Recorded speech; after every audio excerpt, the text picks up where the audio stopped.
The Wonder Boy, the chosen one, the Moto Messiah, Jett Lawrence returns to racing at Super Duper. But where does he fit in? Hey everybody, Walty Wanders, buckle up, strap in. We got a hard-hitting pull, no punches, no sugarcoating it, no rainbows, no sunshine. It's going to give it to you and give it to you straight. We got a good one to unpackage today. Welcome to the show. I hope everybody's doing great. So Super Duper, our second season of Super Duper playoff-style motocross designed to keep these riders from doing off-season events, keep them here, and take this mainstream. Now, we all know this is, well, I know, and most of you, my OGs know, this is extreme sports. It's not football. Even if you want to do halftime, playoffs, Super Duper, invite football players to come enjoy the race for free, you can do whatever you want. This is Moto. It has its roots where it came from. Now, things are changing whether we want it to or not, but the reality is this. I just don't know if you ever take this sport mainstream. It's expensive, it's hard to get into, and it's just dangerous. It's a niche sport, and that's why we love it so much, because we know that this is not a mainstream sport. This is not a ball sport. It's not football. It's not baseball. It is motocross. Insane stuff. Gladiator games stuff. So they can soften it up, smoke screen it all they want. It ain't going to work. It ain't going to work. So what? I mean, this is case in point. Jetson, the Wonder Boy, the chosen one, the Moto Messiah, is back. And he's coming back. And we asked it on the community page of the YouTube channel. If you're new, please subscribe right away, yesterday, and get involved with some of the polling. This is where the real moto bench racing occurs, not your, I don't know, I don't want to get too political here or throw anybody under the bus, but not, your typical channel. This is really grassroots stuff, right? I turn on this camera and let it rip. Very few edits, not overproduced, just giving real talk from a dude that worked in the industry for many, many years in the trenches and saw the politics firsthand. Firsthand politics. But I love the sport. And a lot of these big, Racer X was very good to me back when I launched MotoStar. They gave me a column every week. I did the MotoStar report. Nothing against Racer X. They've been nothing but good to me over there. Love those guys. Even with Triple X, great relationship. Now, have they kind of turned into more of a big Wall Street style investment, grow the sport, line our pockets kind of component? Maybe. I'll let you decide. That's not my job here. My job here is to cover racing and blow stuff apart when it needs to get blown apart. And what I want to blow apart today is the Wonder Boy. Wonder Boy, welcome back to the swimming pool. You're going to line it up once again. Now, he is a generational talent. The industry was utilizing him as the moto darling to segue and springboard this into mainstream, although we all know this is gladiator game stuff. It is dangerous. You can do playoffs. You can do halftime. You can invite football players to attend races. It's going to be hard to take this one mainstream, friends. And, thank goodness, because that's why most of us OGs from back in the day, that remember the grassroots. Where I watched last night, and I'd never seen it, but I watched Bloodline. It was the Brian Deegan story. And, I have a newfound respect. When I was at Triple X, I was mainly the sales manager. I got all our merch into stores all over, not over all only America, but the world. But I all the races, trade shows, met most all the riders. And it was when I first came on board with Triple X, when Deegs was part of Triple X. So I didn't really know Deegs. I remember seeing him in the pits, and I was just kind of one of the dudes. I mean, the riders don't really care about the dudes that work for the company. They just don't. They care about whoever's wrenching on their bike or who's around the truck, week in, week out. I'd show up for the opener and the finale. That's about it. So I'm sure while the Deegs has seen me, we didn't know each other. But I watched Bloodline, and a lot of respect to the Deegs, because that dude he's got a gnarly story, and I'd forgotten how gnarly it was. And so we'll be covering the 250 class. Today we're going to be in the next episode, and we'll talk about Danger Boy. But today we're talking 450s. We polled it on the show. Who takes Super Duper the title this year? Will it be the Wonder Boy again? He came off the perfect season, but this year the injury bug. Sorry, it's not going mainstream. This is dangerous stuff. You're going to get hurt. He got hurt. So where does he fit in? This is the big question. Now, if I was a betting man, my money would probably still go on the Wonder Boy, the chosen one, only because what he's shown us prior to getting hurt, generational. Generational. Now, what I kind of dig and don't dig about the Wonder Boy is he's kind of like this gazelle on the bike. He's so fluid and efficient and effortless, which is amazing, right?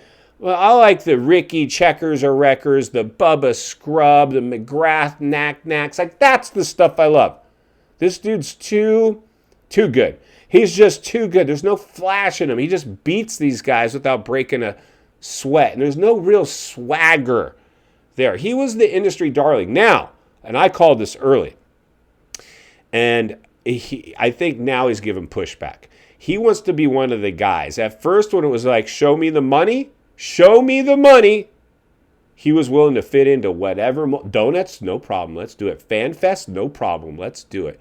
You know, I'll be squeaky clean. But since then, he's not so squeaky clean anymore. He's tatted down. He's hanging with whoever. He's basically, flossing, gnarly cars and expensive stuff, or flexing rather, on social.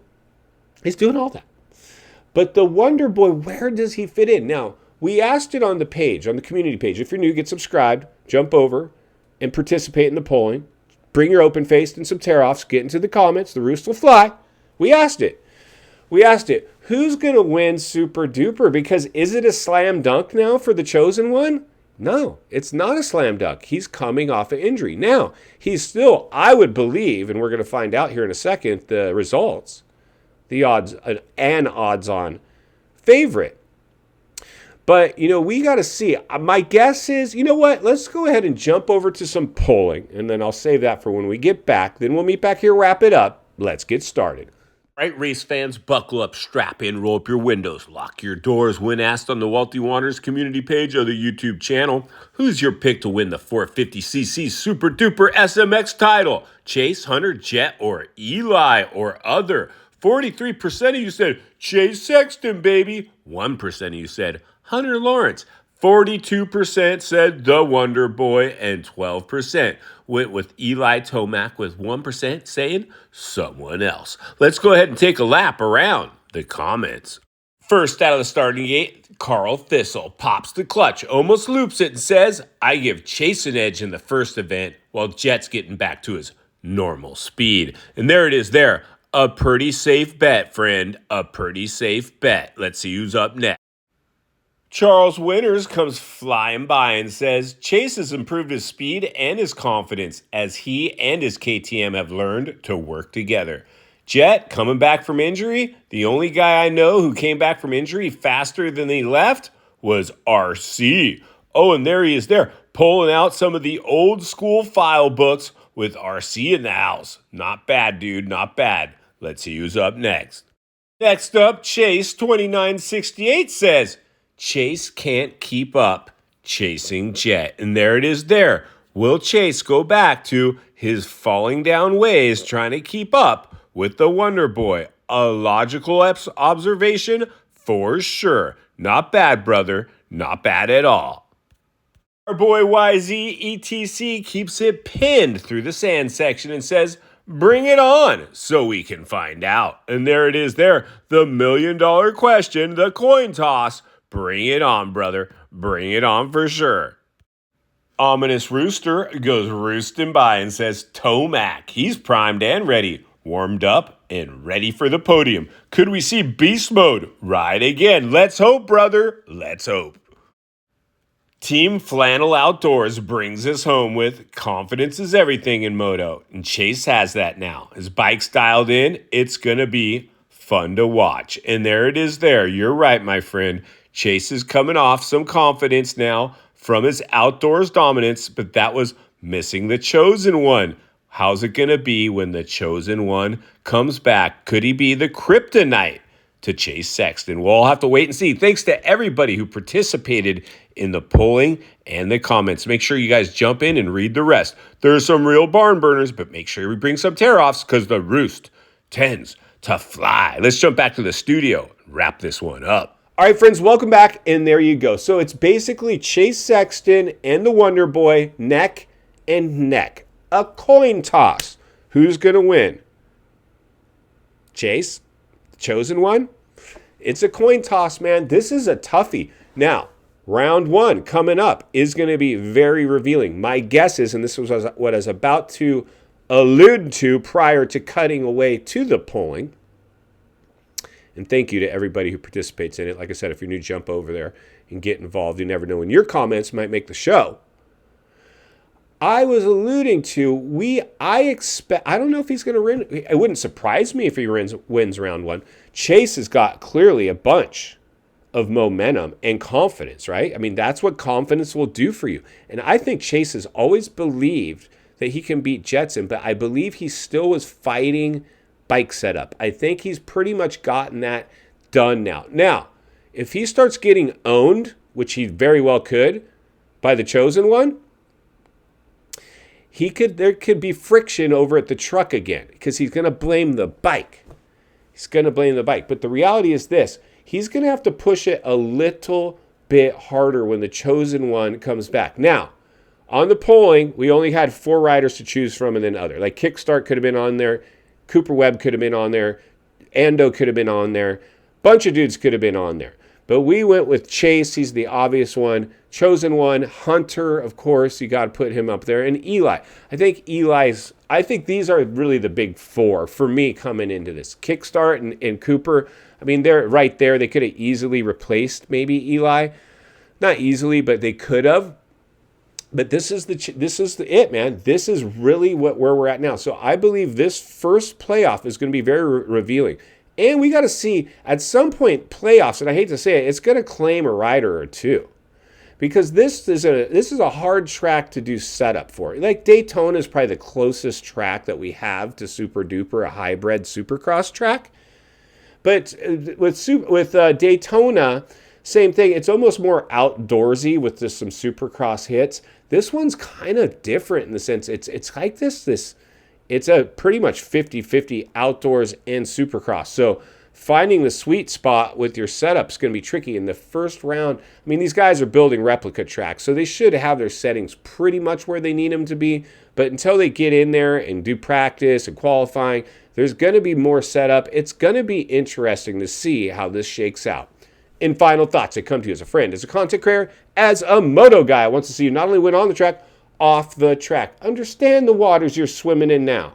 Shark infested. Jetson, welcome back to the swimming pool. It doesn't look like you're running away with it quite yet. Chase Sexton right now is with you neck and neck. This could be, in fact, a dogfight. And if we get somebody else, like an Eli Tomac going beast mode, as he's just signed up for another full year of racing, and I'm sure he doesn't want to get smoked while doing it, this one should be a barn burner. And that's why Walty will be here to blow the lid off it every step of the way. Because it's not only what we need, it's in fact what we deserve. If you appreciate the content, I want to humbly ask you to give the video a like, subscribe to the channel, leave a comment below. I'd love to hear from you. Social media links in the description of this video if you'd like to follow me. Simply search up Walty Wanders MX on Instagram. If you enjoyed this video, you're going to love the next video, and there's an easy subscribe icon for your convenience.